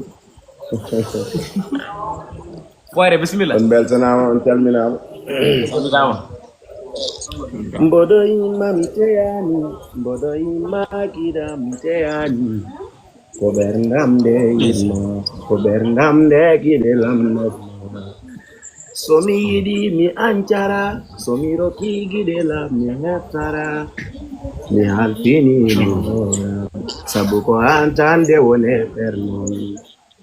koko mbiɗa laram wallahi ka gañoma mayan temi bamanima aadi kile ɓernda mi rokkima caabi kala mo jiɗɗa sellan kala kirɗama ɓernde mum fellan sabu o gona gotum haylata o gonata gotum kan woni kile ɓerndam giɗelam kan woni ngari ɓerndam sa jaline welto sa moosi hakkilam lelto machallah on beltanama c'est lui Foire Leñol Machallah. on dejan non Machallah, il est exceptionnellement. Machallah. ɗo beltanama kodda samba Foire Leñol seeɗa hammi mais mi waɗan présenté holi gonɗo Foire Leñol ko artiste kadi min o yimi kam min meeɗa jokkodirde min Foire Leñol o yimata wonde mabuɓe yontaɓe ɗo o waɗi mentionné indam o yimi kam taw min meeɗa haaldude Mamoudou yottade. aha Mbiɗa ko wi mabuɓe yontaɓe Foire il faut garata mabuɓe yontaɓe no DJ Sénégal minen ɓe jogino son mamoudou mbiɗa wawi yimɗum ɗo. non a wawi yimde ɗum ɗo de moori Allah fodda a wawi yimde ɗum ɗo donc c'est ça kadi ko musique mo waɗa hoɗi fayde Foire min dañi noon vraiment a dañi mobile yo won sakkorde jaam yo won joɗorde jaam aɗaɗa hande ko ɓuri ɗum ɗon donc holko mbiyata kodde amin sall amin holko mbiyata kodde sall a heeɗi interview o holko mbiyatamo way en calminata gillane mboɗo yeɓanno live moon o less par ce que ɗo tomin non ɗo réseau on famɗiɗo doole ko adi fof mi salmini on kadi mi salmini denndangal yeeɓiyankoɓe live o en calmini kadi denndangal yontaɓe leñol ngol en calmini kala beltorto leñol ngol mi salminima DJ Dou mi salminima Kodda Sall mi salminima Samba Yero vraiment eɗen mbiya Kodda ko watte ko machallah wona leñol ngol tan heftin ɗum ko denndangal windere nde fof heftin ɗum kadi hannde eɗen beltoro Kodda no feewi machallah nde tawno ko ɓiɗɗo pullo eɗen mbiya ko jokkugol golle tan inchallah fof ma moƴƴu kadi ko heewi nana yeeso inchallah ko weltanademo tan e ñaganademo duwaw e ñaganademo Allah moƴƴere inchallah so Allah jaɓi nde Allah e jurnoto gurdam ɗam kadi ɓeyda talent o ha no feewi onon Kodda kay on poti heftude weltanademo vraiment kadi ko weltanademo joni 1 million de tappa merci beaucoup Foire Leñol wi kadi aussi machallah ko mbaɗɗa ko fof ene welko mbaɗɗa concernant aussi côté musique ma mo mbatta o ɗum eɓe mbima wonde jiɗanɗa hoore ma yo gen waɗa ɗum laaso wonde tawno aussi ko onon goni jaale jaggoje leñol ngol kadi aussi amin leñol ngol kadi saaha min beltanimama ne feewi Samba Yero Pullo bisimilla ma Samba koyngel dijeɗu accu ɗum ɗon guila lawde ɗo mbacco wiide noon kadi accu kaltawo wonta ha hen Dijeɗu accu Samba Yero Samba Yero gila boni ala min mi haalani ɗum hol kalnogo nde ɗo yimɓe alseyni ko alseyni mbaɗi jiɗa inde nde ande Alseyni Haydara wiyani wi wona wino winde scénario mbimo no indirta ɗum o wi saabu koyngel alseyni ko alseyni illa alseyni ene yaɓi hom quoi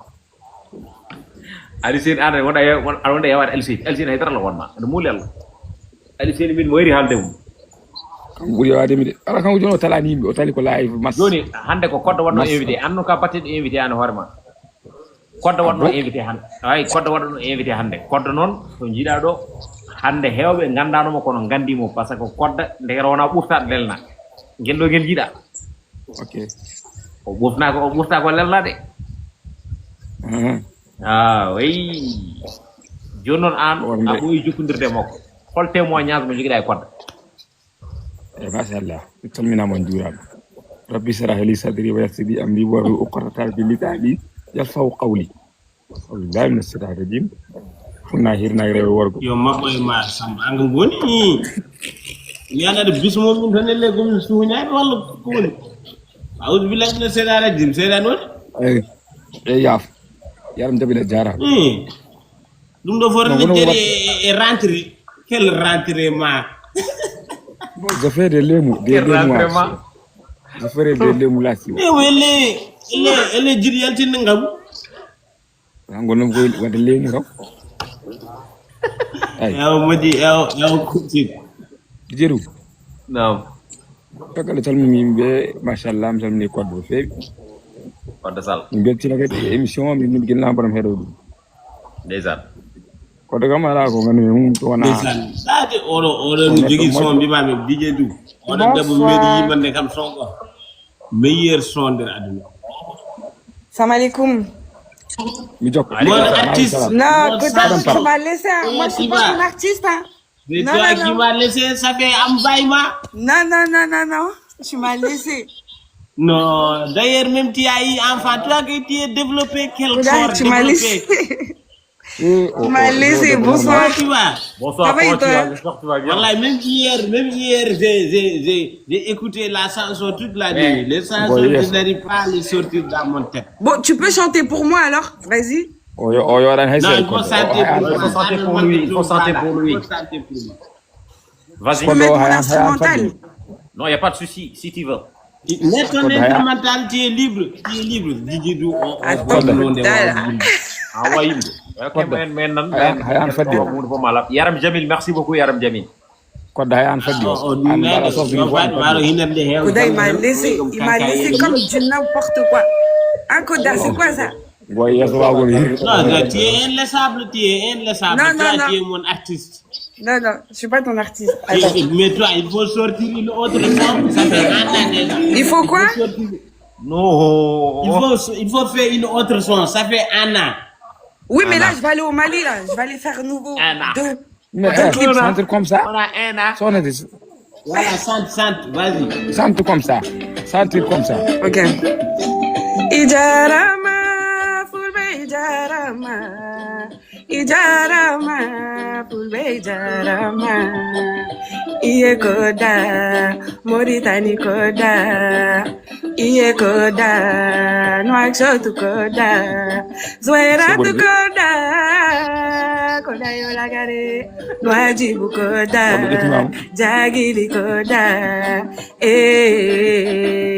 Koda Sall, Abarika. Abarika, c'est pas. Arrête. Ça veut dire quoi, Abarika? Non, ne continue pas. Quoi? Ça veut dire quoi, Abarika? Hein? Abarika, genre. Albarka. Bienvenue, quoi. Albarka. Ah, ok, continue. Je crois que tu vas essayer. Continue.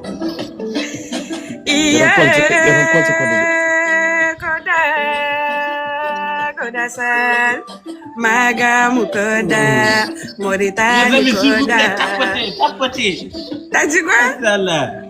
Tapoter. Il a dit tapoter. Non, je dis déjà de tapoter de live. Ok.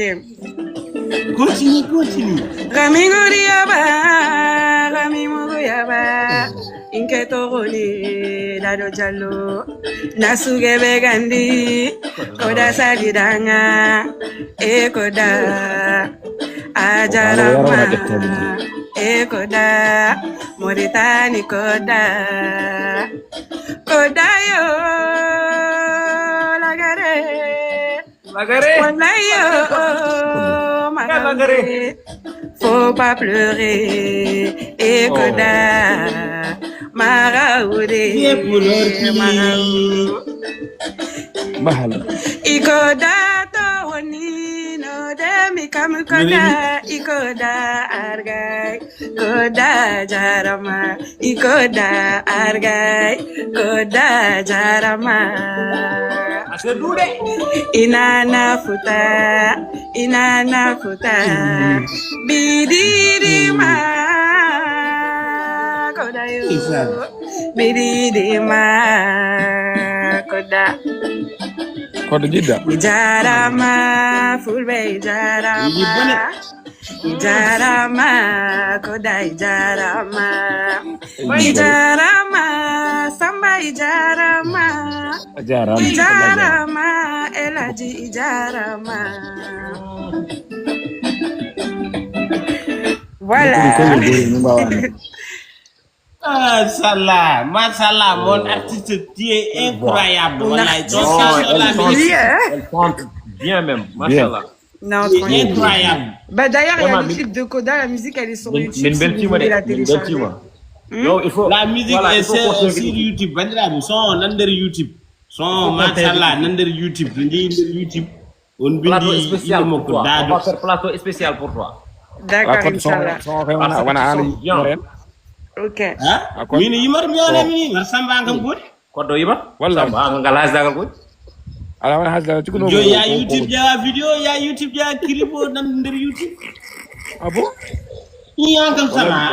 an sama iya samba mar mayde bonde jodere ma ine di ya yimam biya wana min yima.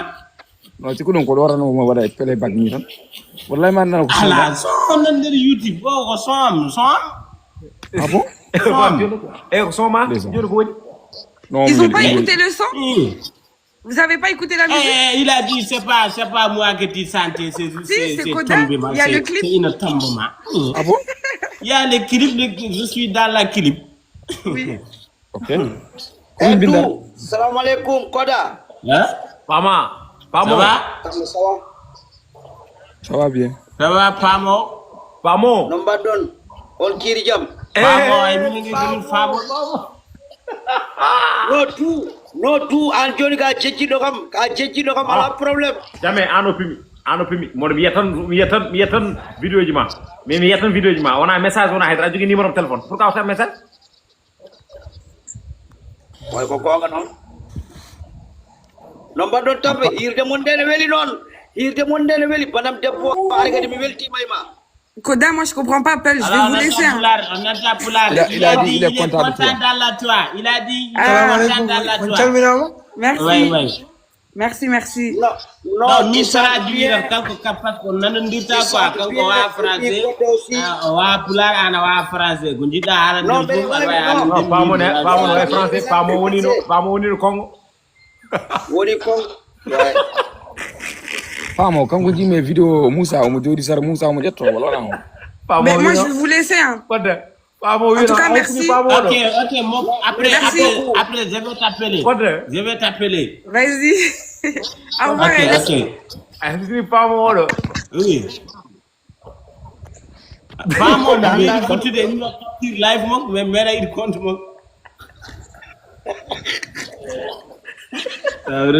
so mandey ala pamo min ko andi me video Moussa wada ar joyi sar mo ko jetto Musa Dalil. ko an Du Ouais. an holluma an vidéo ma ana di wadanere vidéo. Aha min. Ay sala aw. Aha min adi wonde vidéo. ko na compte ma en wada visite Min gandan mi Pamo de. Ay ko ganda Pamo.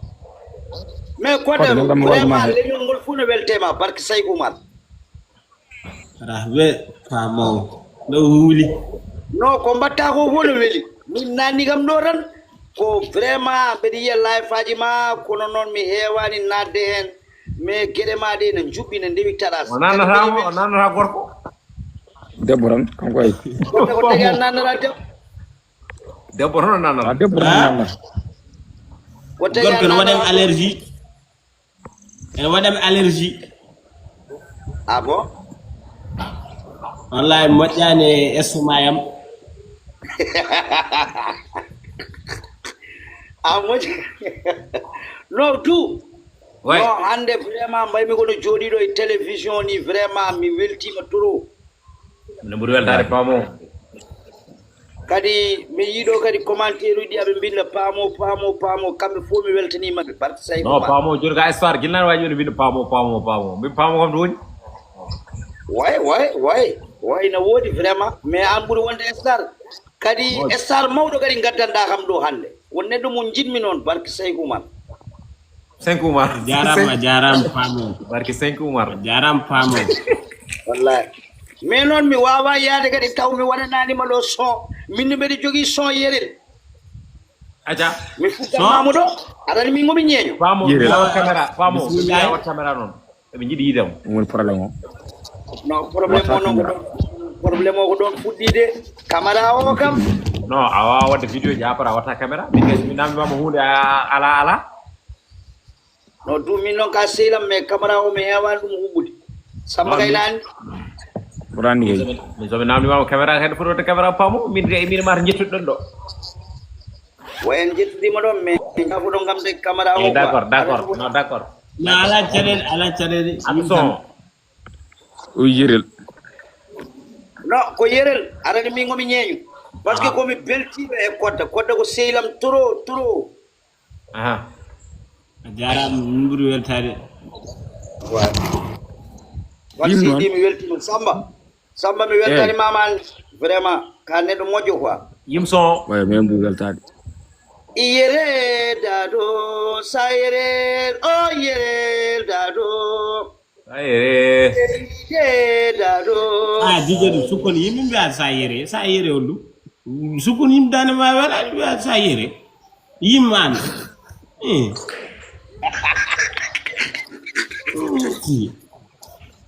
woyam no DJ do anar bonna énergie quoi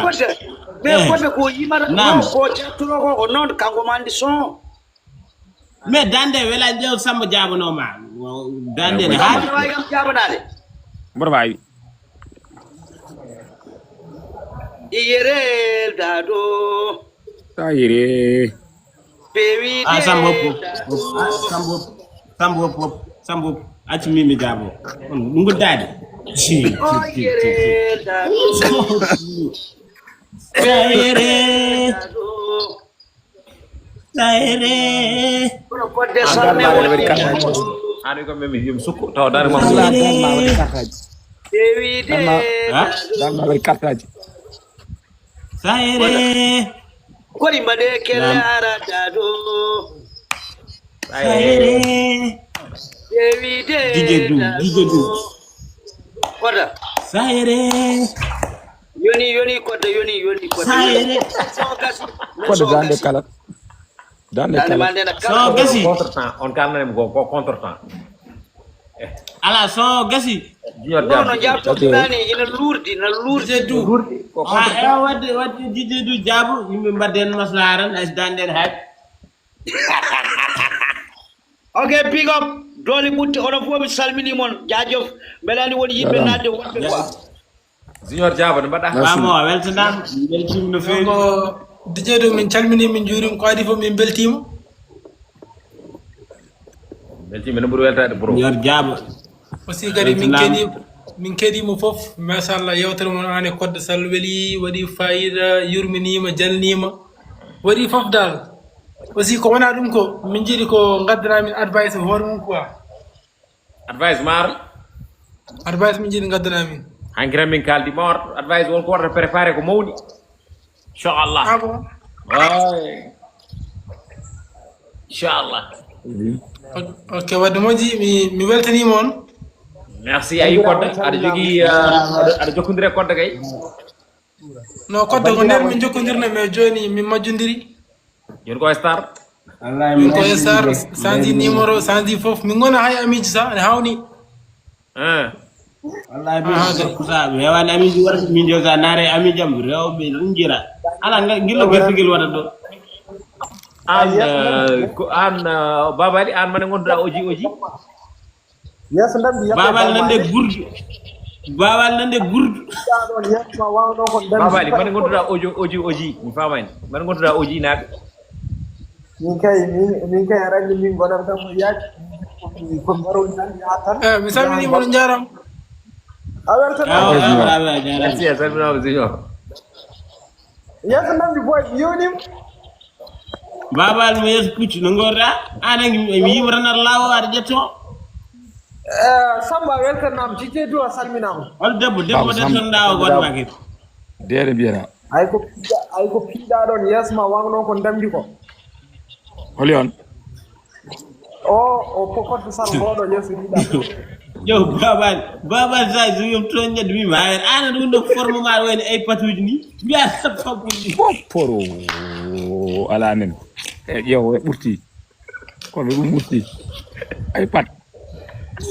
babal sellani kodde ko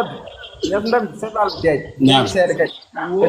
jeeƴan naate yam mbiya kam jen min ko mbima min mbiyaɗo ko hanki vidéo mbaɗɗa o ko min ɗettanɗa ha yeso ndamdi kay arandi ko jinnirte ko won mo ƴettoronɗa babali babali ko barta juuɗe mi yontere an ala mo ƴettude tan weltata mo jatananda babal ki rek babal won so nek ala fa jon DJ du anjem namduma babal do tito ko jettay o duhani ko hala haydara ko ala babal Kana holiri yeso ngor mbolo. Gardo do. Babal du won liggey mu ko du won liggey mu ko wala mu ko hala Padam set ono wala holdu dum e DJ du alma babal hay so jodi o jodi may gor toñani mo ala de tidom e jarnim kerede fo konto jetto hore mo habe hore mo wallahi wada viewuji wada viewuji sike ko viewuji yimbe ta ko viewuji makko e wonki rera wondi ga wondi babal haba ko de sa haba anjo babal anjo namba ci bal mo toñani hor toña ci resi wona hakku ma toña la toñani ala gonda o toñem hinana dan do boniram ni dar toñam hor toñam ko di ken mari mi da babal ko ken ci mo ko jam sunna ko jalen dara wadani koni dara bien babal ka koni min da ko jirabe koni ken ko min jawida mino yawi Allah yeso da ngorda boy yari bodon ma so hande boy o manji na gon fere ma boni ke live gonda du yari wona gon mine ma hollan koyo nelda vocal koyo jumandu inshallah mara wala masal yalla bon babal hande ko koddo wadano invité kadi aussi machallah ko haali do ko wadi fayida gilay objectif uji engagement ji mako do évira sambo évira on fof tout le monde évira on fof ma évira on fof ko jor étape par étape gor par gor yalla tan ma gona journaliste tali nay wudo on tali nawir min di do aka gardo la terme am bara ujido pone ni jido ko sambo min halde man ani habe sambo jido kalde mo leyta men ton woda haydar senegal mo leyta no bandirabe o mbar mi dum ala o wi woto timo mi ko jido kalde ala min kay min ko mbar mi a jido ko dennam babalan min chamani mi ko yaay ma won dennam yaay ma ko dennam yaay ma ko ay dara mi halando ko toñam kod saltikim live o noddam jonjoni bidir jonjoni modon no action wonti nena d'accord ya gile tello gile ma habandi o samba ya commissaire ya ala ni habara samba commissaire mi wayi o alan foti o way kono cottorgal ni Allah seedi non fata samba jori gam samba kam yeru jam samba jori gam babale wawma o sa wallahi jongo DJ tawat yow arani koyel goorel ko mami ramas koyel goorel jogi mi ramasan ngel tan ngel ya har habe am jogo bekite ko bida ha go beki wala he amma sirden beki watina an koy gon ma di don gon an babal koy gon ma di don gon egal koyel goorel wallahi o arsen jagidum en fiidum mbot o wonta wat DJ du way DJ du weltim no fi non mi vraiment kodda vraiment mi beltima wadi fayid pour weltim e salmini bandirabe fo on jaram no fi c'était plaisir ma de partager moment pour weltim wallahi billahi e DJ du angeda jaram no fi ko madda do ko c'est à reconnaître vraiment mi weltim yalla wadan men jam ha sago do kedi inshallah wadi kam ko sofi ne garbi murtande noto ma telephone yo wadi ay ngam reso biya am bare ko chombo an nga mi ma ar galabe an ngara biya gam invitam restaurant ele ka gel invitam restaurant ar galabe kode Naam. Ana hadi kama so hivi ma alamno mako. No hay berenda wala yes ma jido hay berenda wala yes. Kalamno mako. Ala odo babal ka wono digam wi gam dum ga gel wala age do go invite ar galabe to ko mbatte restaurant. Gorke de restaurant. Mbane so. Dijedo ko yow ko do ko nay ko aydo babal ko do ko nay ko do jungo taja. na yan argala men nyama som nyami ha som nyami mawrun som nyami tew men je restaurant on sabab makrun jok wonde hit makrun jok makrun boy kanyum objectif nyamo ko reedi hewnduran sa nyami tew reedi hewnu won fanare ma makrun pare gosi pare ka yeri ndiyam sa yeri ndiyam a fotra ne du yande kirda bana mo yo reedi yoron gongo non ke mawrun best pa minen no actionna mawrun dam ngandi ine mawrun dam ngandi boy mawrun tele gattugal babal kerdi gasi 200000 bolo surtout ça wadi en pompiter pa les gars mi weltima vraiment kodda mi weltima vraiment ko plaisir mawɗo e invité mo ɗo henna kadi aussi c'est pas la première fois mbaɗen interview a hejiri mbaɗin interview toon to Nouakchott mboɗo pose ma question ngaji aɗa oɗo watta deuxième interview ɗum noon yo an andi ko jiɗɗa e ko jiɗanɗa hoore ma yo guene waɗan ɗum laato vraiment mi weltima sayron ko amin voilà Samba merci on jarama Samba babali on jarama meɗen ko miñiraɓe moƴƴi vraiment